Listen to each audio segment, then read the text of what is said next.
It's a real pleasure to be here with you this morning. First, let me thank all of you for attending. Thanks for letting us borrow your expertise, your experience, just your wisdom on this pretty broad topic, hopefully to be a little narrowly focused today.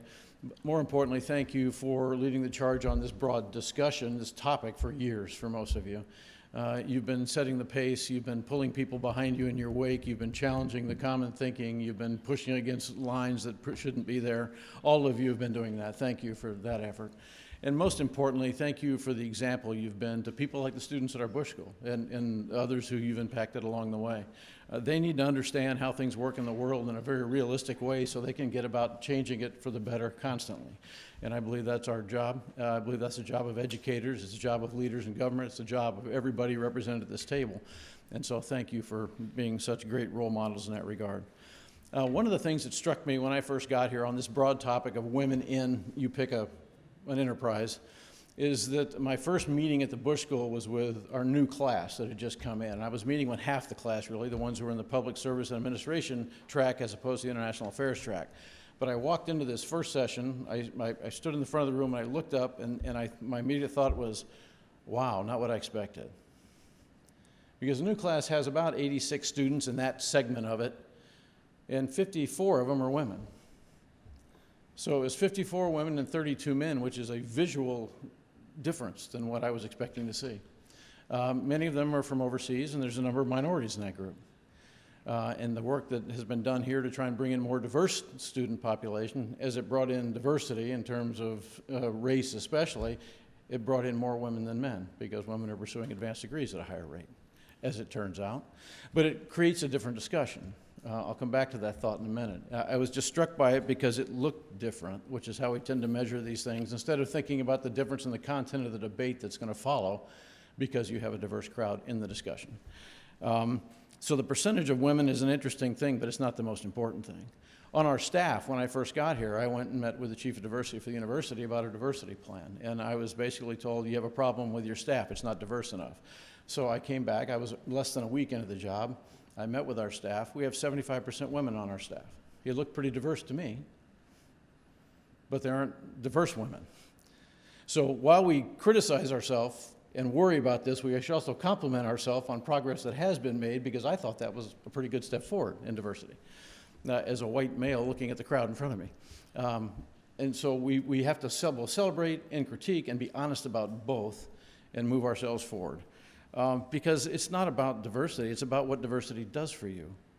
It's about why it matters, and that's what you're here to talk about today. Why does it make a difference? Why does diverse thought, why do diverse viewpoints, why does diverse perspective and different ways of communicating and different ways of looking at a problem benefit the nation? I think it's a fascinating topic. Our touchstone on that, as I mentioned, has been Dr. Valerie Hudson. And one of the things that has struck me about Valerie's work is that she's tried to take anecdotes and turn it into analysis through her Women's Stats database. It's a remarkable tool. And I've just started to play around with and getting information from it, and it's really fascinating. But it lets you get all that illogic and emotion off the table and put logic and pure arguments on the table as we start to get into these debates. So Valerie, thank you for that contribution really to the world, in my view. I think it's a phenomenal thing for us.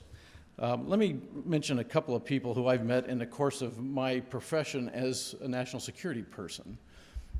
They're not people that I would have expected to meet necessarily, but they're people who've really changed my view on this particular broad topic. The first one was a lady named Kufi.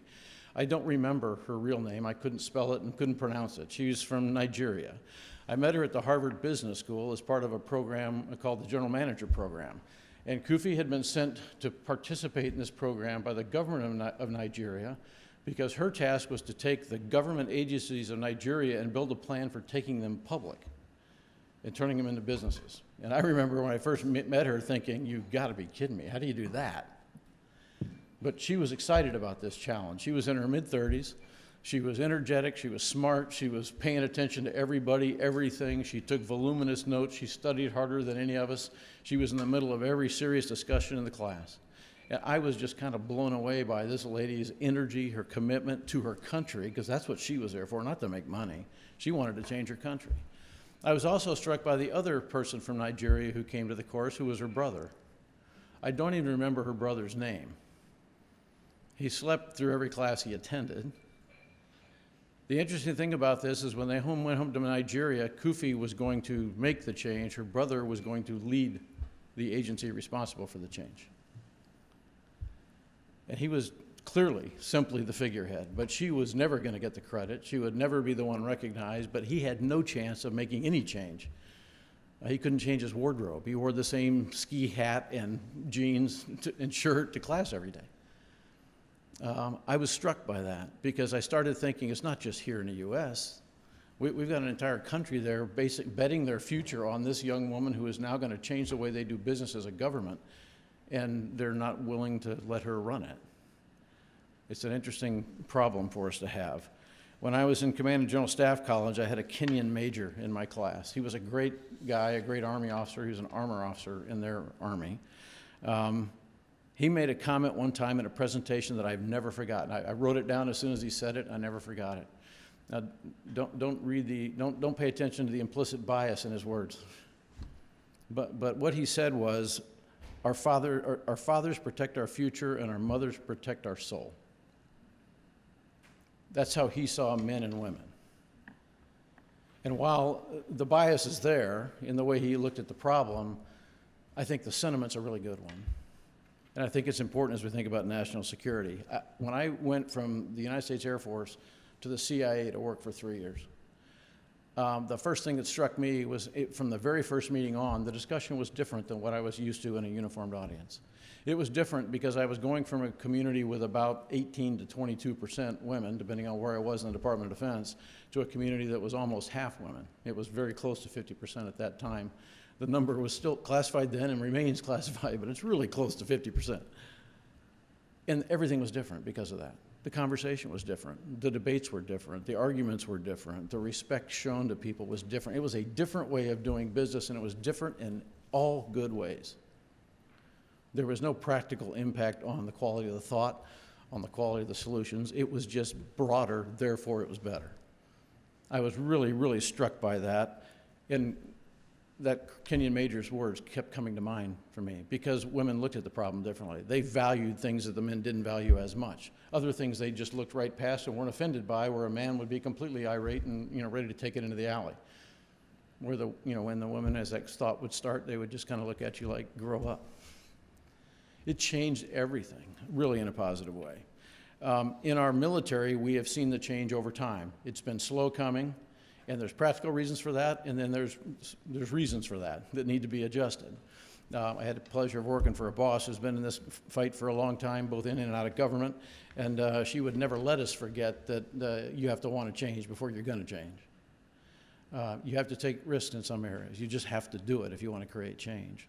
One of the interesting things in the Air Force, for example, and in the other services, is there were combat career fields closed to women. Well, in the military, if you're not in a combat career field, it's very hard to move to the top of the organization. It'd be like being an oil CEO and never having stepped into an oil field before. There's just a practical benefit from having been in that part of the job. Kristen Goodwin, who's sitting here, was one of the people who first took advantage of the opening of that career field, became a bomber pilot. There's another lady named Jeannie Levitt, who Kristen knows well, who became our first fighter pilot. And they have been leading the charge ever since the day they chose that career track in our Air Force to develop senior leaders in the operational career fields in our women who are now capable of moving on to run the entire organization and having a very broad understanding of it. We have great senior officers who are women in the military, but we haven't had enough of them at the very top. Kristen will get there. Jeannie Levitt will get there. Now, Kristen hopefully will pin on her first star here in the near future. We're hoping. If she gets promoted, then she will be on the leading edge of this thing.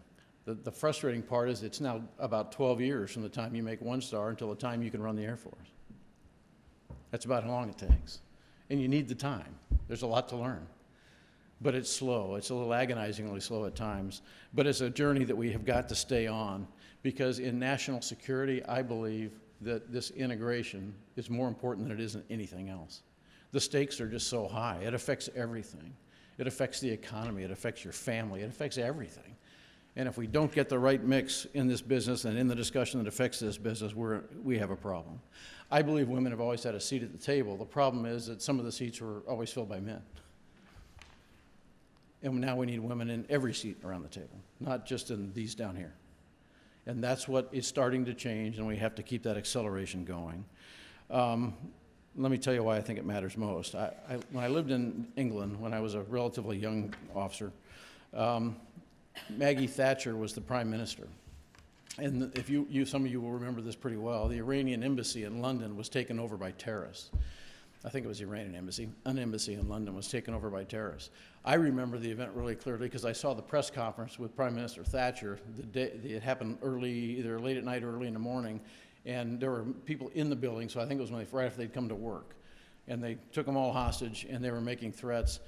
And Maggie Thatcher held a press conference, and it was right at noon on whatever day of the week it was. And the press conference actually had you could see the embassy in the background, in the distance behind her. And the reporter was asking her questions, and she just basically ignored the questions. She said, I just have a message to pass to the terrorists who are holding the hostages inside the embassy. She said, you have 24 hours to release the hostages and to surrender yourself. And she said, and the clock starts now. And she pointed at her watch. That's all she said. That was the end of the interview. 24 hours later, to the minute, the Special Air Service commandos hit the building. And all 13 terrorists were killed. Now, there were some hostages injured, unfortunately. But Prime Minister Thatcher met the press again that afternoon. In the same position. You can still see the smoke in the background of the embassy. And the reporters asked her, so, why did you think that was necessary? She said, it's my job to determine what's necessary to secure this nation. And they said, well, can you tell us what kind of tactics were used? And her answer was, you must be joking. And she said, there will be no negotiation with terrorists. And that was the end of the interview. And I remember thinking, okay, so backbone is not a gender thing. Courage is not a gender thing. Conviction is not a gender thing. The ability to think is not a gender thing. The ability to fly an airplane is not a gender thing. So what is a gender thing? I'm still looking. That's why this discussion matters. We're better when we're integrated. And just about the time I think we've really made a stride forward in understanding this as a race, I walk in to have breakfast with Secretary James this morning at the hotel, and as I'm walking in the door, there's a group of guys walking out of there for some kind of convention by the logos on their t-shirts, some subcontractors, or I don't know what they're doing. But the guy leading the group of 5 who walks out the door is wearing a t-shirt that says, I'm here for the gangbang.